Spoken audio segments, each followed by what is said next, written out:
Hi everyone, आज की video में हम इस चीज़ को समझने की कोशिश करेंगे कि आयुर्वेद के कौन से कॉन्सेप्ट को इस्तेमाल में करके आप लोग स्वस्थ रह सकते हैं।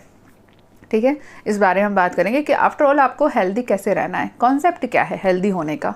सबसे ऊपर से स्टार्ट नहीं करेंगे, ठीक है, ब्रॉड स्पेक्ट्रम से फिर छोटा फिर छोटा फिर छोटा फिर छोटा ऐसे स्टार्ट नहीं करते। हम पहले बेसिक से स्टार्ट करते हैं जो हमारे आसपास होता है। ठीक है, सबसे पहली चीज़ तो आपको अपने सप्त धातुओं को बैलेंस रखने की कोशिश करनी है। यदि आपके शरीर में जो भी रस, रक्त, मांस में अस्थि, मज्जा, शुक्र जो भी धातु है वो बढ़ी हुई है अथवा कम है, उसके अकॉर्डिंग आपको पहले उसको आइडेंटिफाई करना है। उसको आइडेंटिफाई करना बहुत आसान होता है। फॉर एग्जाम्पल, यदि आपके बाल झड़ रहे हैं, आपके नाखून कमज़ोर हो रहे हैं, आपके दांत कमज़ोर हो रहे हैं, तो इसका मतलब है आपके शरीर में अस्थि धातु का क्षय है।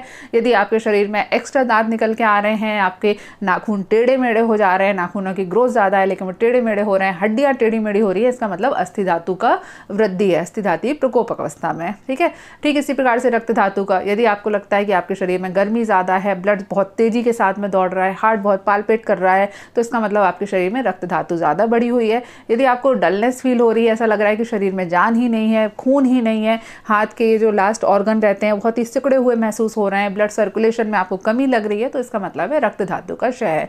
ठीक इसी प्रकार से मांस, मेद, अस्थि, मज्जा, शुक्र सभी चीज़ के होते हैं। ठीक है, यदि आपने डिटेल में आपको जानना है तो पुराने वीडियोस ज़रूर देखिए, जो सप्त धातु के कॉन्सेप्ट हैं उनको समझने की कोशिश करिए।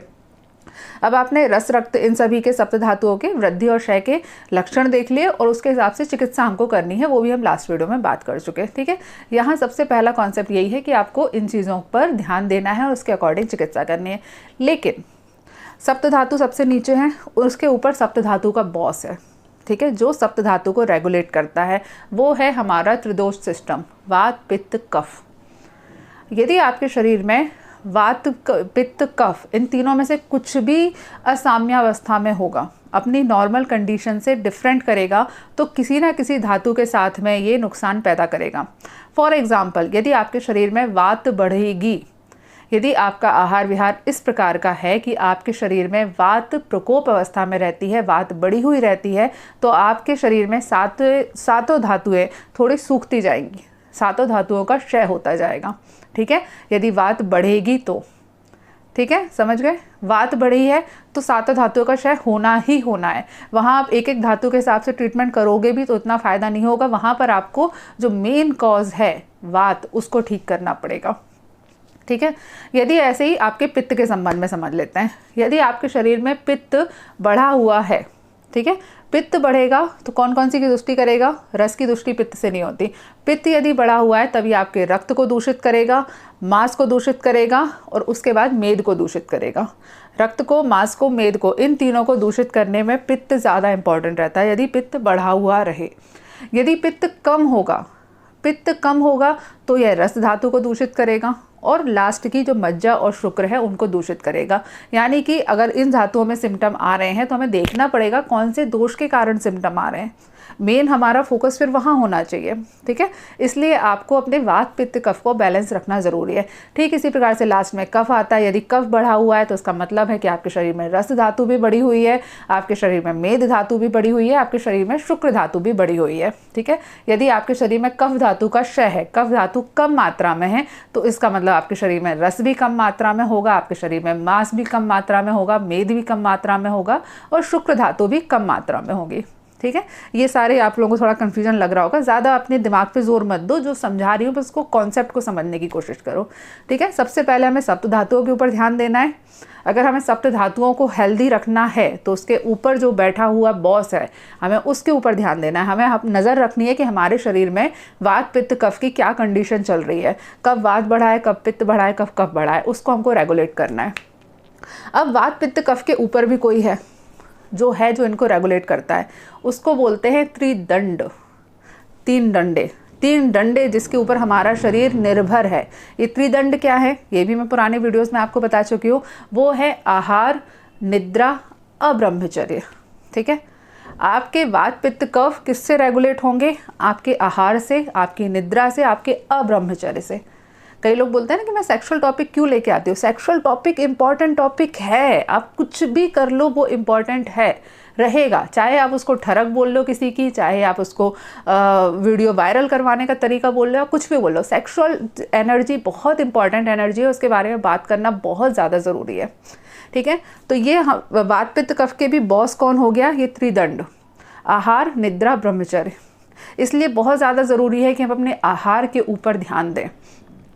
हमारा आहार हमारे वात पित्त कफ की कंडीशन के अकॉर्डिंग होना चाहिए, क्योंकि यदि हम इस प्रकार के आहार का सेवन कर रहे हैं, फॉर एग्जांपल आप कम खाना खाते हो, ठीक है, आप सोचते हो कि भाई कैलोरीज काउंट करनी है, हमें डाइटिंग करनी है, हम कम खाना खाएंगे। खाना कम खाओगे तो आपके शरीर में क्या बढ़ेगा, वात बढ़ेगी। वात बढ़ जाएगी तो बाद में क्या होगा, यदि आपने स्टार्टिंग में उसको ठीक नहीं किया, लंबे समय तक आपके शरीर में वात बढ़ी हुई है, तो क्या होगा, सप्त धातुओं का क्षय हो जाएगा। ठीक है, ठीक इसी तरीके से आप ऐसा खाना खा रहे हो जिससे पित्त बढ़ा हुआ है, पित्त बढ़ा है तो पित्त के दोष उत्पन्न होने लगेंगे आपको, पित्त आपकी धातुओं के साथ में दुष्टि करेगी, उनको बीमार कर देगी। ठीक है, तो ये आहार इंपॉर्टेंट है, नींद बहुत ज़्यादा इंपॉर्टेंट है। ठीक है, नींद जो होती है वो हमारे बारे में बहुत कुछ बताती है। आपकी नींद किस प्रकार की है, वो आपके मन में क्या चल रहा है और आपके शरीर में क्या चल रहा है, उसको बहुत ही ज़्यादा क्लियरली बताने की चीज़ होती है। ठीक है, निद्रा, आहार, निद्रा, फिर लास्ट में अब्रह्मचर्य। सेक्सुअल एनर्जी किस टाइप की है, इस सेक्सुअल एनर्जी का मतलब केवल पेनिस और वेजाइना का सेक्स नहीं है। सेक्सुअल एनर्जी का मतलब हम जो आयुर्वेद में अष्ट मैथुन बताए गए हैं वो सारे। ठीक है, दूसरे को देखना, दूसरे के बारे में बात करना, दूसरे के बारे में सोचना, अपने खुद के बारे में सोचना, इमेजिनेशन करना, सेक्स की एक्टिविटी को महसूस करना, और भी प्रकार से 8 प्रकार से। ठीक है, मतलब टोटल मिला के जो कुछ भी सेक्सुअल एनर्जी के आसपास घूमता है, ये सारी चीज़ें आपकी वात पित्त कफ को डिस्टर्ब करती हैं। ठीक है, यदि आप सेक्स के बारे में बहुत ज़्यादा सोचते हो, 24 घंटे आपके दिमाग में सेक्स रहता है, तो आपके शरीर में वात और पित्त बढ़ने वाले हैं। वात और पित्त बढ़ेंगे, दोनों जाके आपकी सप्त धातुओं को दूषित करेंगे। फिर चाहे आप आहार कुछ भी खा लो, चाहे दवाई कुछ भी ले लो, क्योंकि उसका मेन रीज़न कहाँ से आ रहा है, सेक्सुअल एनर्जी से आ रहा है। ठीक है, इसीलिए आयुर्वेद में अब्रह्मचर्य बोला गया है कि भाई आपको मानसिक ब्रह्मचर्य का धारण करना है, एक नियम पूर्वक स्त्री के साथ में, शुद्ध स्त्री के साथ में, शुद्ध पुरुष के साथ में। शुद्ध मतलब कोई कास्ट वाइज शुद्ध वाली बात नहीं है, मानसिक शुद्धि की मैं बात कर रही हूँ। ठीक है, तो उस तरीके से संबंध बनाने के निर्देश दिए गए हैं, वो इम्पॉर्टेंट है और ज़रूरी है। ठीक है, समझ गए, ये पिलर समझ में आ गया, पिरामिड जो बन रहा है। सबसे पहले सप्त धातु के ऊपर वात पित्त कफ, त्रिदोष के ऊपर त्रिदंड, आहार निद्रा ब्रह्मचर्य। अब आहार निद्रा ब्रह्मचर्य, इसके ऊपर भी एक बॉस है जो सबसे ऊपर है, जो सुप्रीम बॉस है, सबसे इंपॉर्टेंट वही है। बाकी सारी चीज़ें कहीं भाड़ में, क्योंकि वो पूरी बॉडी को रेगुलेट करता है, वो है मन। आपका जो मन है वो आपकी बॉडी को रेगुलेट करता है, आपका दिमाग नहीं करता। यहाँ जो ब्रेन बना हुआ है ना, ये आपको रेगुलेट नहीं करता।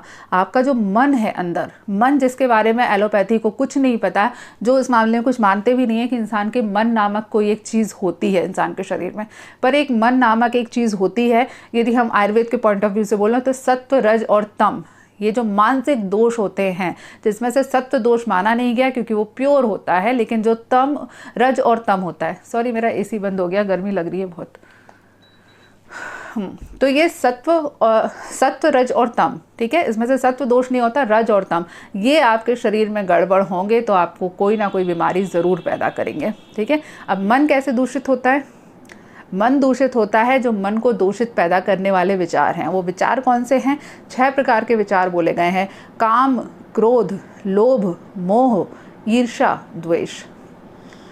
अगर सिंपल लैंग्वेज में समझाऊँ, आप सोच रहे हो कि कहाँ पहुँच गए। फॉर एग्जाम्पल, आप अच्छा खाना खाते हो, सब कुछ बढ़िया है, नींद भी चलो ठीक ठाक आ ही रही है, सेक्सुअली भी ठीक है कि हाँ लाइफ सही है, चल रही है, लेकिन आपका मन इस प्रकार का है कि आप बैठे बैठे ये सोच रहे हो, आप काम करते हो, फॉर एग्जांपल आप लिख रहे हो, यहाँ पे लिखते लिखते सोच रहे हो अरे यार मेरे को ना वो किताब पढ़नी थी, वो हो नहीं पाई। फिर सोचो यार मैं पहले किताब पढ़ लेता हूँ, किताब पढ़ने गए, अरे यार किचन का काम डला है, वो हो नहीं पाया। फिर आप किचन का काम करने गए, फिर अरे यार वो ऑफिस का काम था वो रह गया, अरे यार वो मेल तो भेजा नहीं, अरे यार शिट ये। तो दिमाग में क्या चल रहा है? 50 थॉट चल रहे हैं। ये 50 थॉट, आपने चाहे जितना अच्छा खाना खाया हो, लेकिन ये आपके शरीर में रज और तम इन दोनों को दूषित करेंगे। रज और तम जब दूषित हो जाएगा तो एक के बाद एक आपके सप्त धातुओं के लेवल तक दुष्टि पहुंच जाती है। यही कारण है कि कई बार कई ऐसे संत महात्मा होते हैं, कई धर्मगुरु होते हैं, कई पुराने क्रांतिकारी होते हैं, जो मुझे अभी पता चला जब 23 तारीख को जब शहीद दिवस था, भगत सिंह जी की जो शहीद दिवस हम मनाते हैं, तो उनके बारे में जब मैं पढ़ नहीं रही थी सॉरी, मतलब टीवी में आ रहा था, तो मुझे पता चला उन्होंने 118 दिन का जेल में आंदोलन किया था जिसमें वो भूख हड़ताल पे थे। ठीक है, लेकिन वो क्यों था? क्योंकि उनका मानसिक रूप से दृढ़ थे। वहाँ उन्हें कोई सप्त धातु की दृष्टि नहीं होगी। कई धर्म गुरु होते हैं जो अलग अलग धर्मों के होते हैं, जो कि इतने बड़े संकल्प लेते रहते हैं, ठीक है, अलग अलग प्रकार के। देखिए, उन्हें फिर दृष्टि नहीं होती सप्त धातुओं की, क्योंकि अल्टीमेटली क्या है, आपका मन है जो इन सारी चीज़ों को कंट्रोल करता है। इसीलिए मैं अपने हर चिकित्सा सिद्धांत में मन को रेगुलेट करने की एडवाइस हमेशा देती हूँ। आपको कोई भी बीमारी हो रही हो, घुटने से लेके सिर तक की, पैर तक की, नाक की, नाभि की, कान की, हाथ की, कुछ फ़र्क नहीं पड़ता। आपको अल्टीमेटली अपने मन को ठीक करना ही पड़ेगा। मन को ठीक करने के जो साधन है मैं कई बार अलग अलग वीडियोज़ में बता चुकी हूँ।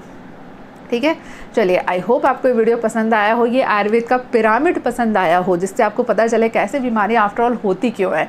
ठीक है, चलिए, नेक्स्ट वीडियो में मुलाकात होती है, तब तक के लिए stay healthy and be happy. Good bye.